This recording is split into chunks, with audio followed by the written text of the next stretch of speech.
Hi, everybody. This is Liz Gray. I'm the Neighborhood Quality Consultant with Oakland Planning Development Corporation. As you can tell, the majority of the people here, if not all the people here this evening, are with organizations involved in Clutter for a Cause.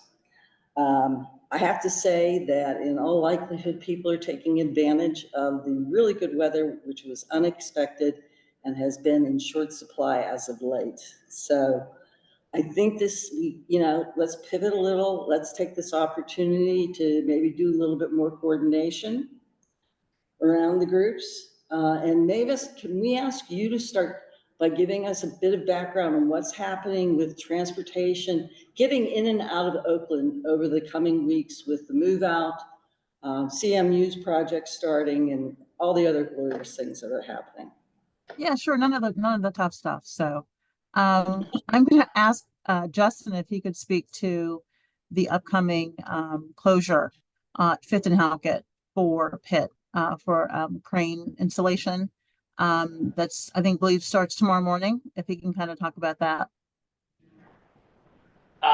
Yeah. So yeah, I guess what all you just want the times and stuff. So Justin, what I'm going to do is just kind of go through. We have the 2024 commencement schedule for all of our educational institutions. I'm just going to briefly mention that we do have some information regarding traffic impacts. There is an event that's coming up that's going to impact 2 of those institutional commencement dates. And then we have a number of state projects that are actually underway, including a county project as well. So I'll provide that overview.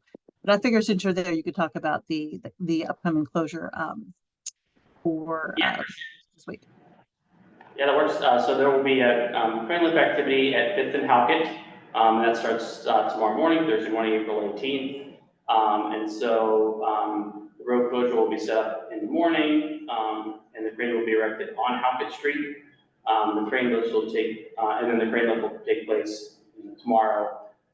Part of Halkett will be closed from Mueller Way up to 5th Avenue. And there will be signage and traffic markers in place, making sure that we're directing folks around that. The timeline doesn't have an end date, an end time, and so I think it's just going to be a matter of whenever they're able to open that back up from the lift. Can you ballpark it? I can't. Okay. Yeah. Okay. All right, so that goes up tomorrow morning. Okay, will any of the officers be in here to deal with this tomorrow morning? We will have officers there. Okay. Brilliant. Yeah. And Justin, that closure doesn't impact the bus stop at either that's relocated eastbound on 5th Avenue near Chesterfield or westbound, correct, at Chesterfield? Correct. Okay. Yeah, that's correct. It will not affect those bus stops. Thank you. Thank you. So Liz, let me go through some commencement schedule first for everyone. And then I can provide, we're getting ready to put together a traffic advisory that'll have all of this information as well as links to the respective university websites with more details. We have reached out to Carlow University, to CMU, to Chatham, as well as Pitt, specifically asking for a little bit more details in regard to any anticipated traffic impacts, and that would be any road closures or parking restrictions that they anticipate during commencement weekend, and then also to confirmation of those same impacts regarding student move out. So the information that we have right now, for example, for Carlow University, Carlow's commencement is on Saturday, May 4th. It'll be at Soldiers and Sailors Memorial Hall and Museum, and that starts at 9:30 in the morning. Parking is being provided courtesy of UPMC at the O'Hare and Bigelow Boulevard location. Carlow doesn't have any information this time they've provided regarding any street closures or restricted parking for a move out, but we reached out to them and we hope to have information we'll include in this general broadcast that we send out. For Carnegie Mellon University commencement weekend is May 10th through the 12th. Everything, of course, is being held on CMU's campus. On Sunday, May 12th is actually commencement itself, the ceremony, and it begins at 10 a.m. For Chatham University, spring commencement is Sunday, April the 28th, excuse me, at the David L. Lawrence Convention Center beginning at 1 p.m. The last day of classes for Chatham is Friday, April 26th. And then they did share that May 1st is the start of summer classes. Again, any traffic impacts for the universities will confirm and include that in the broader broadcast that we send out. And of course, Justin's there, but the information we have right now, spring term for Pitt ends on April 27th. Halls close April 28th. Commencement is also Sunday, April 28th, beginning at 1 p.m. at the Peterson Event Center. Some information, summer classes for Pitt begin on May the 5th. For our other surrounding universities, Duquesne University, the last day of classes is April 30th.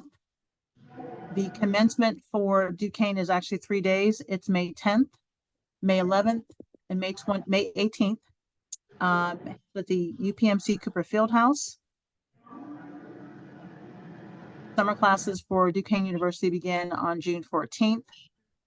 Lastly, Point Park University, their semester ends on April the 26th with commencement services beginning at 12:30 p.m. on April the 26th. So again, Liz, what I'll do is when we compile the information, we'll have links to each of the different universities, their parking offices, and any details regarding traffic impacts related to commencement, and then specifically also to student move out for the different schools. That's great. Thank you. Would it be okay if I forwarded that on to the landlords too? Absolutely. I think the more folks we can share, the better. So I will get that to you. And Justin, I actually reached out to, I think is it Jonathan Pearson with the mobility? Yeah, and Jonathan and I reached out to Lieutenant Kiefer with our community programs unit about some of the closures about move out, and so we're going to get a comprehensive reply for you. That way, you have all the information in one spot. Excellent, thank you, sir. Yeah. So some other wonderful traffic impacts to let folks know about. The Armstrong Tunnel, specifically the outbound tunnel from downtown, that closed on Saturday, April the 13th. And I mentioned that because there's going to be detours, obviously, heading inbound and outbound, heading into downtown for folks who use the tunnel. For outbound traffic, traffic is going to be detoured using Forbes Avenue, Chatham Square, Fifth Avenue, Ross Street, and Second Avenue. Pedestrians will also be detoured because you cannot use the sidewalk, obviously, inside the tunnel. So they're going to be detoured to Forbes Avenue, Ross Street, and Second Avenue. We actually have this project listed on our construction resources map. There's further detail about the detours. You can actually click to find out more information about the project, and I think there's also photography that kind of gives you a better idea of where everything is. There's detour signage and things in place as well. That's scheduled. Yeah. Isn't the inbound tunnel open? The inbound tunnel has opened, yes, but outbound is now closing. Yes. Close. We're just switching sides. Okay. Exactly. And so the closure will be for a year. Okay. And then good news, Brady Street has reopened after almost 4 years of being closed. Yeah, I know. So we're kind of happy about that. But I wanted to also share that the rehabilitation for the Boulevard of the Allies bridge and ramps continues. That's going to go well into 2025. It's slated to be a 3-year rehabilitation project. We have a weekend closure coming up in Oakland. I wanted to make sure folks were aware of. And so beginning on Friday, which is basically this Friday, April 19th, beginning at 8 p.m., the Boulevard Bridge heading from Oakland into downtown is going to close. The slip ramp from Fifth Avenue onto the Boulevard of the Allies will also close. There's going to be a full detour in place for vehicles. If you're traveling, heading into downtown on the boulevard, you would make a right onto Craft, and then a left onto Fifth Avenue, and then head downtown in that direction. So we just received the press release from PennDOT. This will be part of a traffic advisory that we send out. It'll have the full detours for both inbound and outbound traffic for the upcoming weekend. Everything is slated to reopen on Monday at 5 a.m. So open in time for AM rush. Is this going to be every weekend going forward, or just as weather Oh, permits? no. There's a certain, no.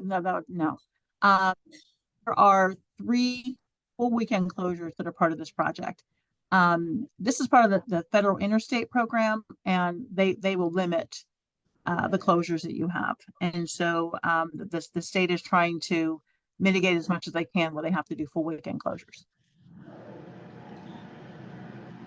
Do you know if the city intends on doing any kind of traffic, where they have officers up there to deal with the traffic going down Fifth Avenue, trying to get to the Birmingham Bridge? I can ask, it'll be the state who would basically post officers because this is their project. So I can speak to the state about that. And we did also let them know that with the work that Pitt is doing at the Innovation Research Tower at Fifth and Halkett, that sometimes there's a bottleneck at Craft, and was sending traffic from the boulevard up to Craft. There's, we're certainly concerned about pedestrian and vehicle congestion up there. So they're aware of that, but I can just reinforce if we can have officers posted. Yeah. We also need to speak with the city about traffic coming down Robinson and making that right-hand turn across where it's supposed to be buses only to get to the they're slip turning into ramp. the bus line. Yeah. Okay. Yeah. We need to have the officers back there again this year. Would be, and actually that would be PRT police, because if they're coming at Fifth and Robinson, they're going straight and making the left into the bus lane. That is a designated federal transit lane, and that's closed to only emergency vehicles. So it would be PRT police that would ticket right there. No, what I'm saying is they're coming from Peterson, they're coming down Robinson, and where you're supposed to go to the right and go down Fifth Avenue towards the Birmingham Bridge, they're going across the intersection and making a right and then making a left onto the slip.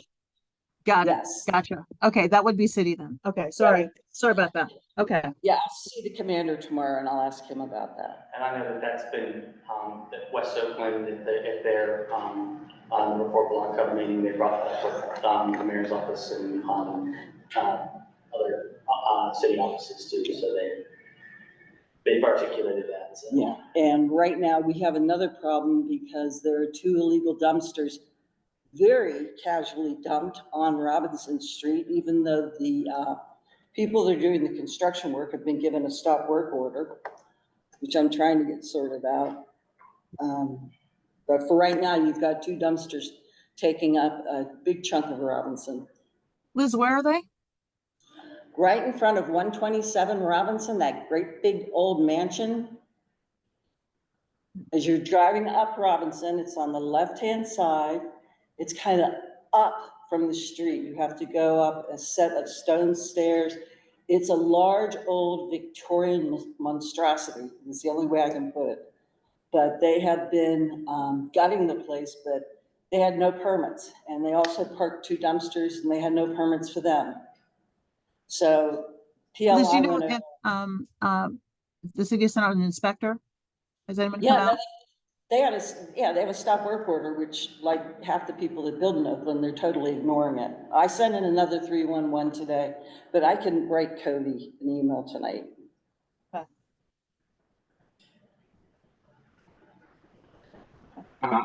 I can also report that.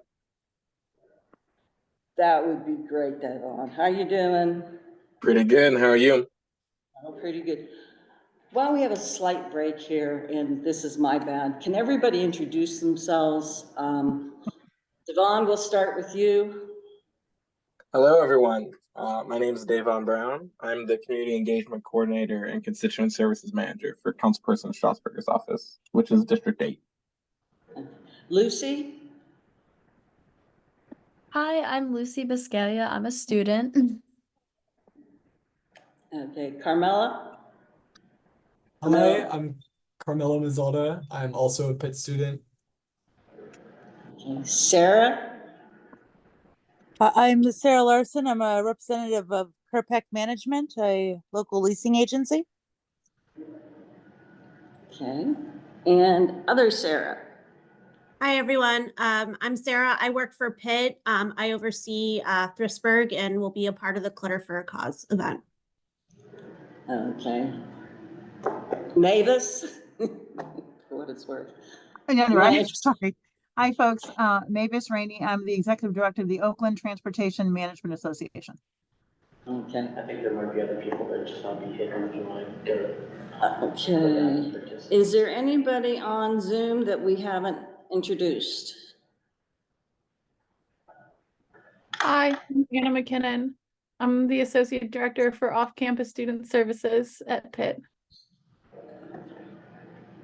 Hi, I'm Marilyn. I'm a community ambassador for North Oakland.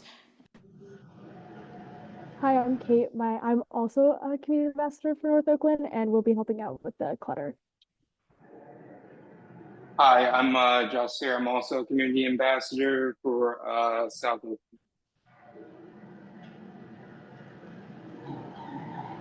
Justin? Hi, everybody. Justin Dandoy, Director of Community Affairs with the Office of Engagement and Community Affairs at Pitt. Caitlin? Caitlin Crowder, Assistant Director of the Office of Engagement and Community Affairs at Pitt. Susanna Hamilton, Student Office of Sustainability in Pitt Service. Okay. Sarah, the landlord, very happy to see you here. It's not too often we get joined by landlords, and I think it's important that they have the opportunity to get some of this information, particularly with the move out coming up. And moving along on the move out, speaking of Pitt, okay, every year we have the same situation. Now they're directing traffic up on 5th and on Forbes, which is great because I know they have parking and so, but can we also get roaming officers throughout, particularly Central Oakland? And I hate to say it, it's because parents decide that they can just park their car in the middle of the street or their truck and load their kids' stuff and seem oblivious to the fact that they're blocking the whole street. That's right, where move out is. Yeah, during move out, it's just, I don't know how to describe this phenomenon. It's sheer stupidity, that's what it is. Okay, and also because we have so many more trucks coming in and out of the neighborhood, if they could concentrate on parking on corners, which I'm gonna ask the commander about tomorrow night too, because we had a lot of incidents last year. We actually had several insurance claims go because people parked too close to the corner and then they'd get clipped by a truck trying to make the turn.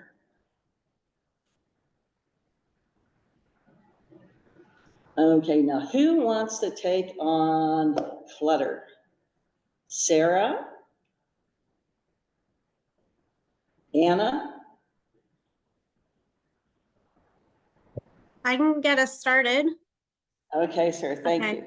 Yeah, so Clutter for a Cause is going to start next Wednesday, April 24th. It's going to run through Sunday, April 28th. All 5 of those days, we're going to have stations around Pitt's campus, outside the dorms. Friday in particular, in addition to our normal stations, we're also going to have the pop-up off-campus location near Bouquet. We've been, for the past couple of weeks, heavily advertising this. It's all in newsletters. It's been distributed to the residence halls, getting the word out as much as we can. What else? What else would you like for us to address? Can you tell people what you're accepting and what you're not accepting? Yeah. Okay. Yeah. So we accept most things. Textiles, so clothing, shoes, accessories, non-perishable food items, dorm essentials, kitchen essentials, bathroom essentials. That's a really broad range. Anything that you would typically use to furnish a dorm or an apartment, like the smaller appliances, mini fridges, microwaves, pots and pans, lamps, storage, storage bins, you name it, we collect it. We collect electronics. For some stuff that we can't reuse, that it's reached the end of its life, we do collect them to then recycle, mainly electronics and textiles. The main things that we're not able to, so Anna can back me up a little bit more when it comes to the off-campus, but for the main collections, we're not able to take a ton of large furniture, especially if it has fabric on it, like a futon or a couch, pillows, some bedding, stuffed animals is a big thing people try to donate. That stuff we're not allowed to really collect and resell, and they're not really recyclable.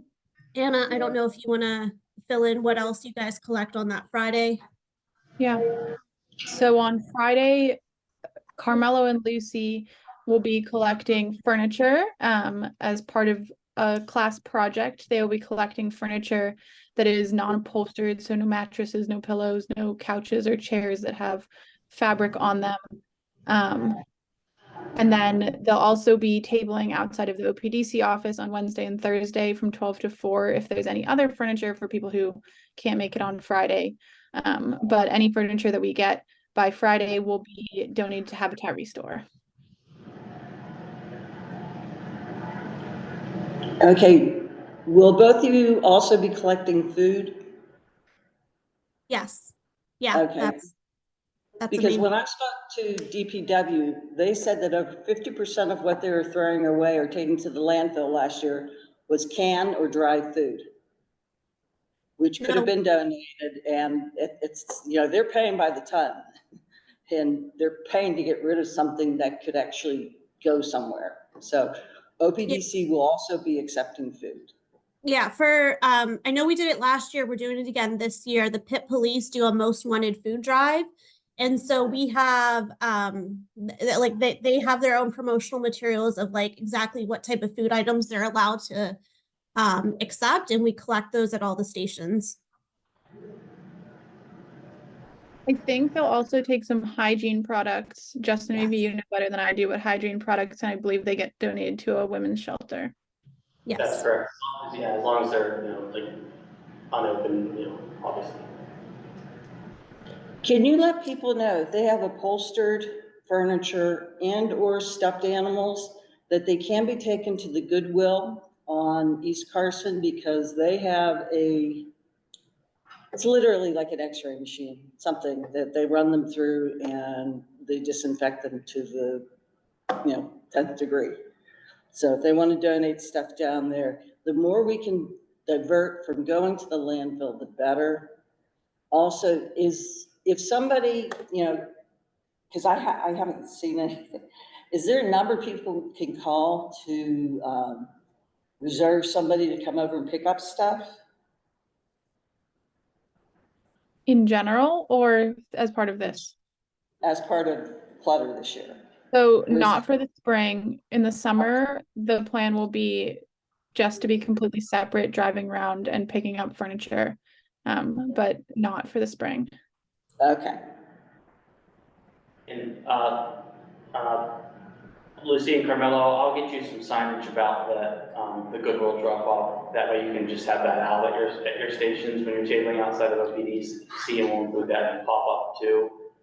Just so folks are aware, the pop-up is going to be in this like Senate garage parking lot by where the sort of meter is there. We'll actually be in a couple of spots plus the sidewalk area there. And it's going to be from like 9 to 2:30 is probably when we'll be out there, so it is a little shorter. Lucy and Carmelo, what time will you have the tables on those days? Wednesday, so Thursday?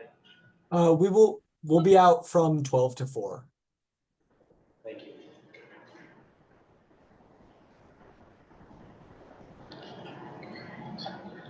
Okay, something else we need to talk about is that on the move out weekend, the 30th is not a recycling week in Oakland.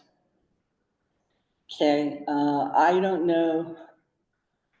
You know we're gonna have recycling. You know there are gonna be parties that weekend. You know that there's just gonna be cans and bottles and whatever else. I don't know if there's any way we can, anything we can do? Yeah, well, I mean, we can certainly ask. I have a, so to provide some additional context, and this is, about some of our summer pickups. So last year we had contracted with Public Services to do supplemental pickups throughout the neighborhood. This year we're in conversations with DPW to handle some of those pickups and sorts. So I'm just waiting on the final details from them as to what that's going to look like. We can certainly see if that's something that's going to be an option and what they're able to provide to us. So now we'll see what our internal options are there. Yeah, because even if we had, to ask the students to take the stuff back up to the campus to recycling bins, I think that would be worth it because right now I've been driving around, I'm seeing cardboard boxes all over the place, and that's pre-party. Yeah. So. I know that last year you were exploring working with, was it PCRG for? Yes, that didn't happen. On the glass recycling, it's long story short, it didn't happen, but I have not given up. That might be able to happen this year. Yeah, I'm hoping. But the biggest problem we have with that is the location for a dumpster. Okay? And the fact that the city, when they take the glass, they just merely dump it in with the trash, with the other recycling. I was very disappointed to find that out because I've been taking glass over to Hazelwood to the glass recycling, and only one of the guys said, by the way, I was like, oh, you're kidding. So they're not separating it. I don't know what happened there, why. If we were to do that, I think, this is something I've always thought your fraternity should be looking at. Because glass and cardboard is gold. And I've seen, there's a lot of Boy Scout troops and Girl Guides or whatever else using cardboard as a method of fundraising. And Republic has very nice, neat little cardboard slings that the slot is on the top and you can only slide through flattened cardboard. You can't put anything big through there. And they're using that for fundraising because it's easy to sell in this city. There's several people down in McKees Rocks that will purchase cardboard, so. I think that might be more of the avenue we'll look at this year rather than the glass, because the glass there's a lot of other, difficulties with glasses that breaks outside the container and all that kind of stuff, so. Yeah, cardboard sounds like a better option. Okay, what else do we need? Let's see. Does anybody else have anything, Sarah? Susanna, sorry. No, you're good. Got too many Sarahs here. No, I have nothing to add at this point. Okay. I am gonna take some of these and talk with our other folks in the Office of Sustainability, which is adjacent to the work that I do, and just to see if they have any insight, so. Yeah, spring is like our rehearsal for the main one in July. Okay, and it gives us an opportunity to see some of the holes we may need to fill and things that we can take advantage of in July. So, and with all our lovely student ambassadors, and I'm so glad to see you guys coming to this meeting. That is excellent. So we're gonna miss you. Does anybody else have anything? We're all good? If we're all good, I'm gonna say go outside and enjoy the sunshine. Sarah might have, Mary might have shared a couple of files for, is Caroline still on there? Yeah. Oh, there we go. Yeah, Thank you. I just shared a couple flyers that we're sharing. There's more, but those are kind of the main ones. I can send flyers to you, Liz, if you want to distribute them tomorrow. That would be great because I can send them. I'm going to send out another email to the landlords and I can attach these to them And I'm going to also be sending them Mavis's traffic guide for 2024 and any other information we can get to help them in this process because they're in it with us. So Yep, I'll send you stuff. excellent. Thank you. Thank you, everybody. Hey, Liz, this is Mavis. If I can add closure at the intersection of Forbes and South Craig. This is for the CMU RK Mellon Hall of Sciences development.